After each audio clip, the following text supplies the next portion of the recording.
ఈరోజు ఎటువంటి మాటలు మాట్లాడుతున్నాడు బిఆర్ నాయుడు గారు? అటువంటి వ్యక్తిని అసలు ఎప్పుడో తీసేవారు గారు. పవిత్రమైనటువంటి 7 కొండల వాడ అని చెప్పి ఎక్కితే 7 కొండల తర్వాత 8వ కొండ ఒకటి ఉంది, చెత్త కొండ అని చెప్పి మాట్లాడతావా? చెత్త మాటలు మాట్లాడతావా?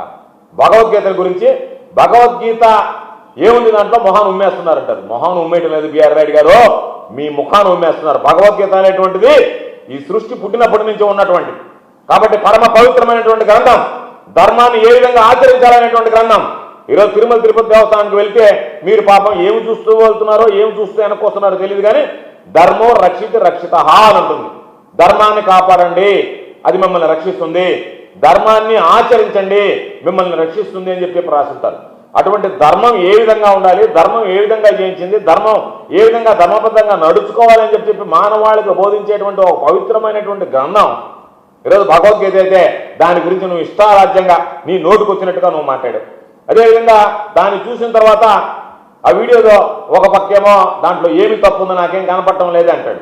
దాన్ని బయట పెట్టిన వాళ్ళ సంగతి తెలుస్తానంటాడు. అంటే నీ సంగతి భగవంతుడు తెలుస్తుంటే ఒక పక్క, దాన్ని చూసి ఆలోచన చేయకుండా నువ్వు ఎవరో సంగతి తెలిసింది, ఇప్పుడు తమ సంగతి తేల్చింది, తమ సంగతి తేలిపోయింది. దాని గురించి చెప్పండి. అదేమంటే నాకేమైనా పని పాట లేదనుకున్నారు ఇక్కడ రావడానికంటే, నీకు పని ఉంది, పాట ఉంది, 2 ఉన్నాయని అర్థమైంది. ఇప్పుడు పనే కాదు, నీకు పాట కూడా నువ్వు చెప్పినట్టే. చూస్తే నాకేం పని పాట లేదా అన్నావు. నీకు పని ఉంది, పాట ఉంది. నీ వ్యవహార శైలి చూసిన తర్వాత నీకు అన్ని రకరకాలైనటువంటి ఉన్నాయని చెప్పని గుర్తుకొచ్చి ఐఎమ్ వెరీ స్ట్రాంగ్ అంటావు. స్ట్రాంగ్ కాబట్టి కదా ఈ వయసులో కూడా తమను ఇటువంటి కార్యకలాపాలు నిర్వహిస్తున్నారు. వీక్ అని ఎవరు చెప్పారు? నువ్వు స్ట్రాంగే, కానీ నీ స్ట్రాంగ్నెస్ నువ్వు చూపించేటువంటి తీరు బాగలేదు కదా. భక్తులు నేను స్ట్రాంగ్ మనిషిని, నేను దేవుడికి సంబంధించినటువంటి సేవలు అంటే కానీ నువ్వు ఇతర సేవల్లో తరలిస్తా, అటువంటి వ్యక్తి భగవంతుడి సేవకు పనికిరావడం అని చెప్పి ఈ సమాజం భావిస్తుంటే, నేను చాలా స్ట్రాంగ్, నేను తగ్గేదే లేదు, నేను ఎఫ్ఐఆర్ కట్టిస్తాను, చైర్మన్గా ఉన్నటువంటి కరుణాకర్ రెడ్డి సుబ్బారెడ్డి గారు ఏం చేశారో నేను బయటపడతానంటే నువ్వు బెదిరిస్తావా? బ్లాక్మెయిల్ చేస్తావా? నేను ఎవరు అడగకూడదా?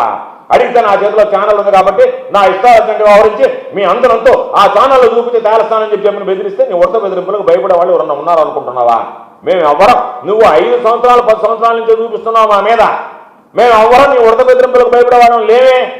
ఏ రోజు మేము నిన్ను చూసి భయపడలేదే, నిన్ను ధీటుగా ఎదుర్కొన్నామే, నీ ఛానల్కి సంబంధించి అసలు పట్టించుకోలేదే.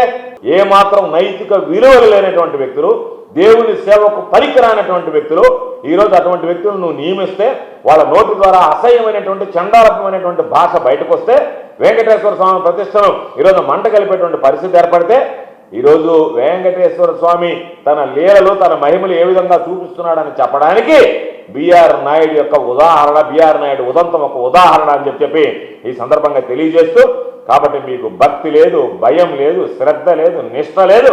కాబట్టి ఈ కూటమి ప్రభుత్వానికి చిత్తశుద్ధి ఉంటే, ఈ కూటమి ప్రభుత్వం ఈరోజు హిందువుల భక్తుల వెంకటేశ్వర స్వామి భక్తుల మనోభావాలను కాపాడాలనేటువంటి ఆలోచన మీకుంటే వెంటనే అతను నేను చెయ్యను అని చెప్పేశాడు.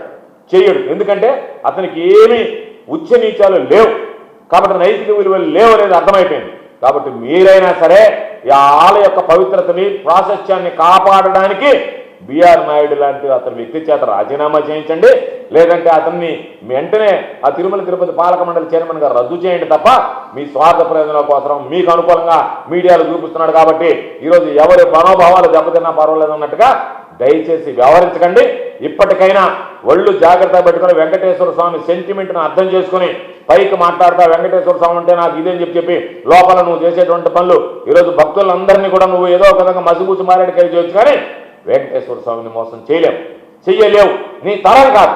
కాబట్టి దాన్ని దృష్టిలో పెట్టుకొని వెంకటేశ్వర స్వామి, ఆ కలియుగ దైవమైనటువంటి వెంకటేశ్వర స్వామి మహిమ ఉన్నటువంటి తిరుమల తిరుపతి యొక్క పవిత్రతని ఈరోజు దానికి ఎక్కడా కూడా ఆ ప్రాశస్త్యం దెబ్బతినకుండా, ఆ పవిత్రత మసకబారకుండా చర్యలు తీసుకోవాలని బిఆర్ నాయుడు అనేటువంటి వ్యక్తిని వెంటనే రాజీనామా చేయిస్తారా, లేదా ఆయన ఆ పదవి నుంచి తొలగిస్తారా అనేటువంటిది వెంటనే చర్యలు చేపట్టి భక్తుల మనోభావాలని ఈరోజు గౌరవించాలని చెప్పి డిమాండ్ చేస్తారు.